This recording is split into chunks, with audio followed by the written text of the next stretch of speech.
20 तारखेला काय करताय? मतदान ना? गुड, एकदम बरोबर.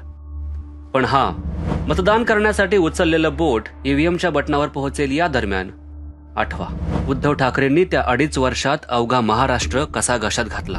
बटन दाबण्यापूर्वी आठवा, पालघरमध्ये जिवंत जाळण्यात आलेले साधू, हिंदू सणांवर आणल्या गेलेली बंदी, metro, bullet train, Atal Setu व पुणे रिंग रोडची बंद झालेली कामं आणि महाराष्ट्र हिताची केलेली प्रतारणा. आणि आठवा, कशा प्रकारे या महाआघाडीने आमच्या हक्काच्या एअरबस, टाटा आणि बल्क ट्रक पार्क यासारख्या करोडो रुपयांच्या प्रकल्पांना महाराष्ट्राच्या बाहेरचा रस्ता दाखवला आणि आमच्या मुलांना बेरोजगार केला. आणि हे सुद्धा आठवा, शेतकऱ्यांना 50,000 रुपये बोनस देण्याचं खोटं आश्वासन, नाग व पिली नदीच्या प्रदूषणमुक्त प्रकल्पांच्या दाबलेल्या फायली. आणि हो, बटन दाबण्याच्या 1 सेकंदापूर्वी थोडा विचार नक्की करा आपल्या महायुती सरकारचा.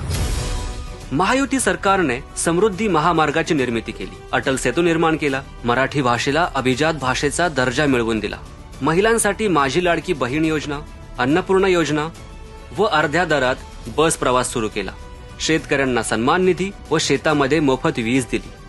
आता या सगळ्यांचा विचार करूनच आपल्या मताचं बटन दाबायचंय. महाविकास आघाडीला देऊ नका थारा, नाहीतर महाराष्ट्राचे वाचतील 3-13. जय हिंद, जय महाराष्ट्र.